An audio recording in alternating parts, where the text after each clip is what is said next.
what you do, just get in timing and be there with it, and you'll have it. I've seen a many young boy that went to work with you. You'd have to stop in the song, get him in time, right? Yeah, I still do that. Oh, you have to. You can't do it without it, and he can't do it because he ain't never learned it. You got to take him in a room like Bill did Chubby and Earl Scruggs and Lester Flatt and teach it to him. I'm going to tell you right now, you can go all around in these festivals. You'll never see a man that was a mandolin and walk to a place that had the rhythm that Bill Monroe had or the rhythm that Paul Williams had. The rhythm is bluegrass. Yeah. It's different from everything from else. the heart. See? And they ain't got it. Now, I'm going to tell you something on this thing that's never been told and published yet. And his first time he's or anybody else has ever heard it. There's 5 instruments in bluegrass music. The bass is in 1 octave, the guitar's in 1 octave, the banjo's in 1 octave, and the fiddle and the mandolin are in the high octave. Octave is 10 notes. When you double a note, that's an octave higher. Pythagoras, a Greek mathematician, set that up. Now, them You're 4... talking about instruments. Yeah. Now, me and Bill was Wait, let me tell this. higher than the instruments. They don't We tape got it. that high lonesome sound. Let me tell you something. The bass is in the bottom octave, the guitar next, the banjo, then Monroe's mandolin and fiddle, Chubby or whoever. Monroe never let 2 instruments play in the same octave. When the fiddle played, he didn't have nothing to do, so he started playing time. That's the secret of bluegrass. Keep every instrument in a separate octave. Because Pythagoras set it up and gave the A note 440 vibrations. If an octave is doubling, the A underneath that would be 220 vibrations. The next 110 and the next 55. The 3rd string on the bass is an A string. It vibrates 55 times a second when you tune it. The 5th string on his guitar is A. It vibrates 110 times when you get in tune. The banjo A is 220 vibrations. The 2nd string on Monroe's mandolin and Chubby Wise's fiddle is A, 440 vibrations. And Monroe kept every instrument in a separate octave, creating 4 separate octaves going up. And that's what bluegrass music is, and you got it for the first time. It's in my book I'm writing on Monroe's life. I see right now that Gibson has been losing business, but Earl Scruggs has helped him out. But they got the wrong leader in there. You know more about instruments than anybody I know of. Gibson ought to hire you and put you on a poster.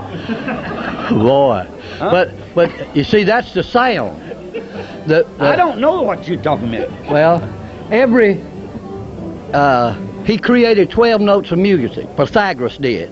When you get to the 13th one, you double the vibration. And he made mathematical formulas for chords. Out of the 12 notes, 1, 5, and 8 is every major chord. Whatever one is, put the 5th note and 8th note with it, and you're making that major chord. If you lower the 5th one down to the 4th one, you're making a minor chord.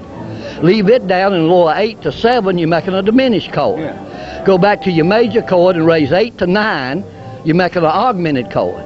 Raise it to a 10, double augmented. And when Monroe sung Sweetheart of Mine, Can't You Hear Me Calling, how many times with Mac Wiseman that high note, he raised the tenor 2 half tones to a double augmented 4th, and that's what he sung. And you got to learn that thing. Pythagoras set it all up mathematically. I would say Gibson music should hire you and let you tell all about it. I want to ask you one thing now. You're talking about high and low. Where did Bill Monroe record Blue Moon in Kentucky? What year? Oh, I what don't chord? know. Now I'm not In a A. music. Oh, okay, in A. What chord did he sing, Will You Be Loving Another Man? In A. Yeah. Well, when I went with him, everything that him and Lester recorded, that we moved it up in B. Well, after I started singing it all in B, Bill looked and said, well, if you're going to sing them in B, I might as well move Blue Moon in Kentucky up in B. There comes the high lonesome sound. And when he passed away... Right. I know. Yeah. I agree 100%. Yeah. Well, I know Everything him and Lester done in A, we put it up in B. Right. Now, well, here's why he did that. One reason. No, I did it. I know it, but why he let you do it then? Let me tell you this. You ain't going to give me Wait a credit minute. for nothing, are you? Pythagoras took the 12 notes and took a formula and made a scale called diatonic scale. Do, re, mi, fa, sol, la, ti, do. And that formula is the first note, go 2 notes, 2 notes, 1 note. 2 notes, 2 notes, 2 notes, 1 note. Now that's the 8 for the diatonic. Now I'm going to blow your mind. Bill Monroe created his own scale. He did not use Pythagoras's. He did B natural. He said B natural every time to these guys. He meant the half he meant B to C, which is a half tone. He put it first, not fourth in it. What? B to C to D to E to F to G to A to B again, and then he raised G to G sharp and A to A sharp to B, and he's got 5 half tones at the top, and it makes the tenor shoot up, and that's how he got that high tenor. He created his own scale. Bluegrass scale is B natural. I'm going to ask you something. First What time year? you ever heard this? I'm going to ask you something. What year did he start that B in? But you went to work for him. But Flat Well, you said he started it. Well, he told you to do it. He was paying you. No, he paid. Lester sung. Lester Flat. Lester Flat sung in A. Well, Lester was in just a different voice. That ain't nothing. Yours was higher and stronger. What? So he put you in B. He put me in B. I seen him put Mac Wiseman in C. No, and at the Bluegrass Festival, he told him to sing in E. He never recorded in B and C till I went with it. Well, I said I saw Mac Wiseman sing him at the festival. He put Mac in C. Bluegrass Breakdown was in G. Well, he didn't sing on that. Hey, Rawhide jumped up there where we sang in C. Well, that's fine, because you had the voice. He couldn't do that with James. And another thing, Now, Monroe... wait a minute. I had the voice. Thank you. Give me a little credit. You have, but Mac Wiseman had one, too, that was different. Huh? Everybody had a different voice. Mine different. Mac had a different But voice. he sung tenor different with every man. And when he sung with James, because of his soft voice, he softened the tenor. But I'll swear this is true. Don't lie He now. sung louder with Martin because he was afraid Martin without singing. Now this is the absolute truth, and I'll swear to my God this is. All right, you hush to this. I'll swear to my God this is true. In 1957, I had Reno and Smiley, who I was their manager, as a guest on the Grand Ole Opry. They were in a dressing room with Pickin, and Bill was and all, and Jimmy Martin was at the back door, and they wouldn't let him in. Bill said, go out there and get Jimmy and tell him I want to see him. And I went out there and got him, and they got in the room. I said, y'all sang some of them old songs together. Reno there, Smiley there, Mac McGay, Bobby Hicks, Chubby Wise dressed in the same room because Hank Snow did and all. He asked Jimmy, what do you want to sing? He got a guitar, and he said, Live and Let Live. And they started it. And Monroe stopped it. Reno and Smiley didn't hit it when they did. And he stopped it, pulled his strap up, and was tuning the mandolin and hit it. Jimmy they started again, Live and Let Live. Monroe stopped it again and said, let me start it. And when he started it, that's when I heard this time, and that's the very second that the idea for a Bluegrass Festival flew in my brain.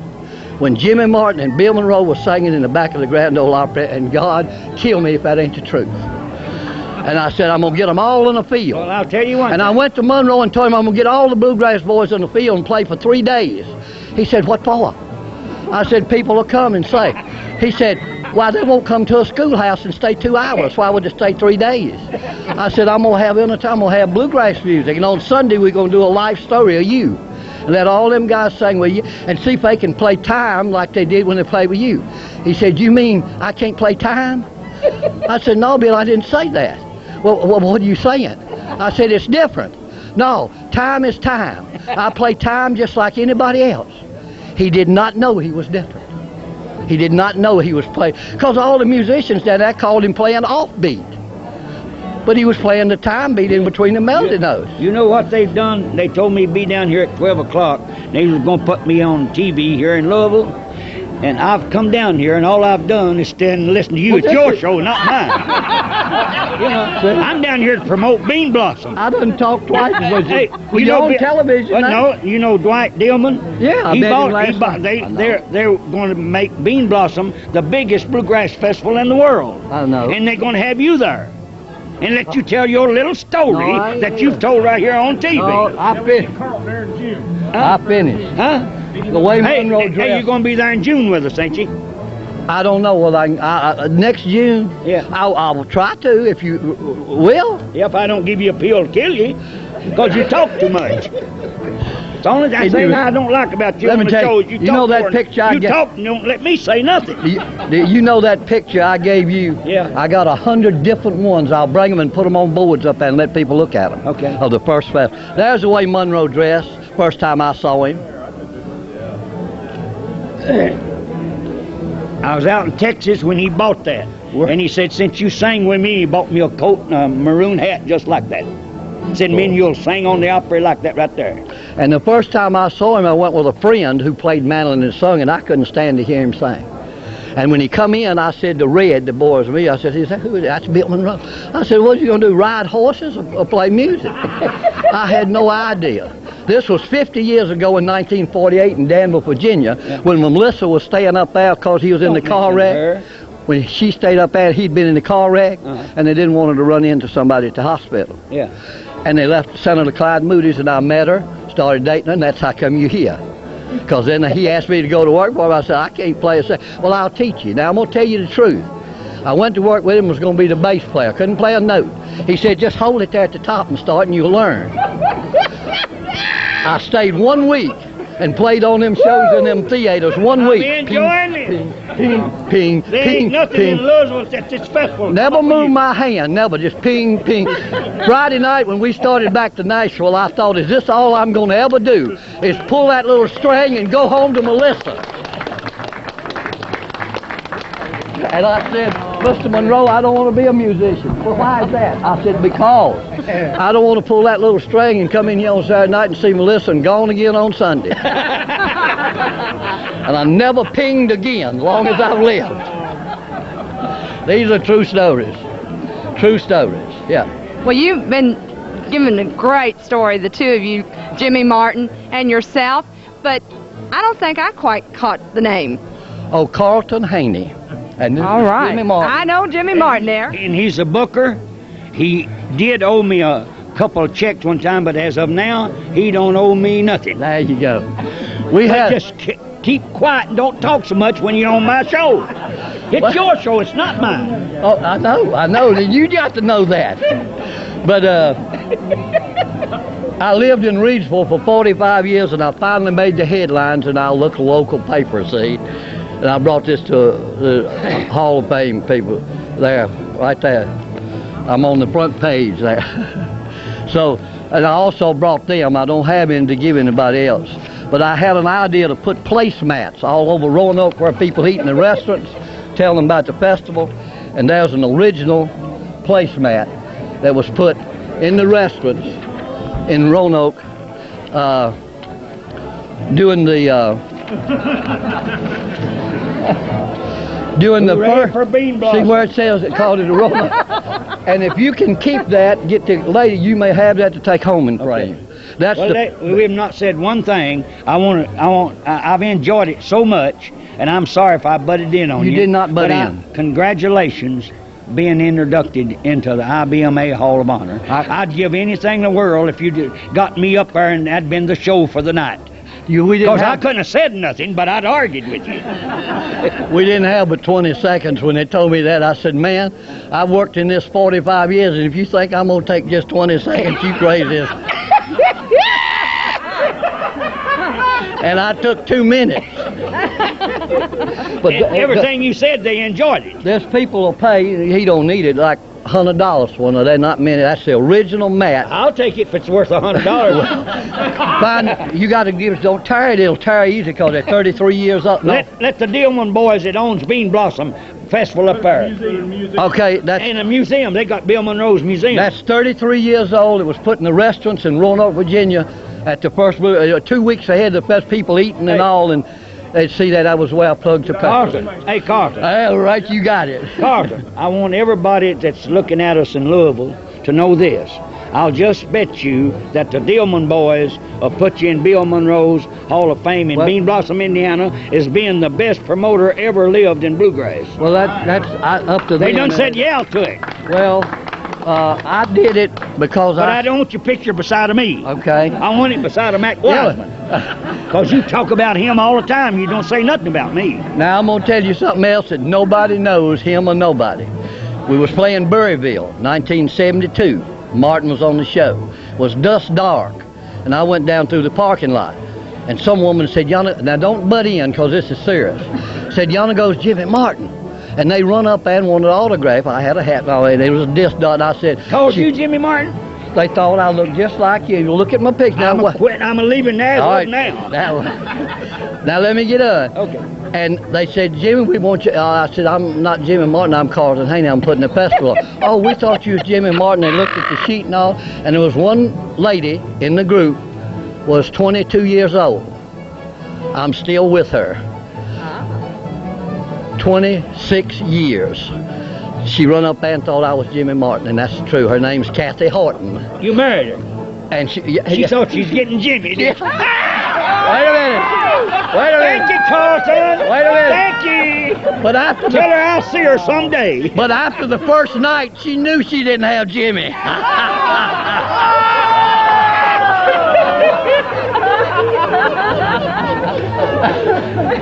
Boy, if y'all play this stuff, y'all crazy. They can get $300 for this tape. Ah, man. It's been great what I did, but I would. Now, Bill Monroe, in 54, put me at Bean Blossom to operate Bean Blossom. In 54, I ran that thing with Birch up there, and we got on a... Made money. Yeah, he made money that year, and Birch didn't like it. He was making money, and Bill come back and asked me how I was doing it. I said, I got Cowboy Copas up here, and I got Marty Robbins got a record out, you know, that first record, and Marty was hot, that we talking about 54, and I brought some of them up there, and he said, well, I like this. Well, Birch, bless his heart, was so jealous. He'd been trying to run it, and it was the biggest mess in the world, and he got an axe. He got an axe, Jimmy, and run me down to there from that lake, up to the road, going to kill me. Yes, sir, with an axe. Let me tell you something. We was Honest. We was going to Texas to a show, and I got on the camper with James Monroe, and my bus had Widowmaker on it. Yeah. And so Birch sat in there and said, Jimmy, you know how, well, he didn't say that. Jimmy said, kind of lazy like, Jimmy, Slow. I noticed every bus you got, if you change buses, it says Widowmaker on the front. Says, what does that mean? I said, well, hell, Birch. I said, it's a big hit. It got up at number 5 when Loretta Lynn, coal miner's daughter, was number 1. He said, well, I ain't heard of it. I said, well, hell, there's other songs besides Mule Skinner Blues and Red Rockin' Chair by Charlie Monroe. Yeah, and Carroll County Blues, and he fiddled on the fiddle, you know. But every time we'd play Bean Blossom, Bill would say, be sure to do one for Birch. So I'd say, here's one that Charlie Monroe made famous. Down in the Willow Garden, I'm going to pick it just as much like Charlie Monroe as I can, and Bill just but I came up there. Birch just sit out there, pick it like Charlie, Jimmy. Now, here's another story. I ran 2 festivals at Fincastle, 65 and 66. When we finished it, I said, Bill, you got Bean Blossom where I was up there, yeah? If you'll start you a festival next year, 67, if you lose money, I'll pay it, whatever you lose. But let me advise you. And that's when he started, and I stood good for the festival. But he didn't have to pay. He broke even, he said. He never did make money. He always broke even. Well, he broke even, he said, because if he lost it, he wouldn't have took, you know, he didn't want nobody. I didn't make too There much. was a little cabin over at, you know, there was 2 little cabins up there. Well, I know, but I stayed in one of them things, and Birch was over in the other one, and he just yeah, boy, you and Red Taylor. You mean them cabins up the Bean Blossom? Yeah. No water in them. We went down there by the no pond. bath in them. You had to go out there to the little lake. No, go out there to that pond and with a wash pan and take a bath in the wash pan with a wash rag. Well, I stayed there. We'd stay there for a week. And he brought the band up, and we tried to put up some fences and stuff, you know. And then I was booking too. I'd book shows up in Indiana, school like that, so the band could stay up and work. We could all work. Well, he never did make me work. Because every time I'd look at him, I'd say, now, Bill, if I hurt my fingers, I can't get them runs where you're manling like I should. Well, you don't have to go out there. You just stay here. Well, I'm going to say my opinion, and I can own it.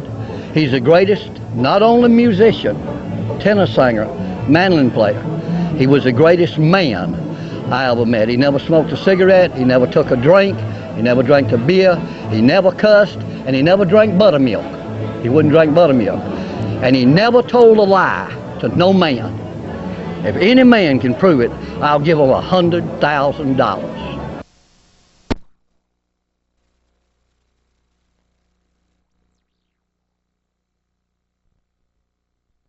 I don't care what you do, just get in timing and be there with it, and you'll have it. I've seen a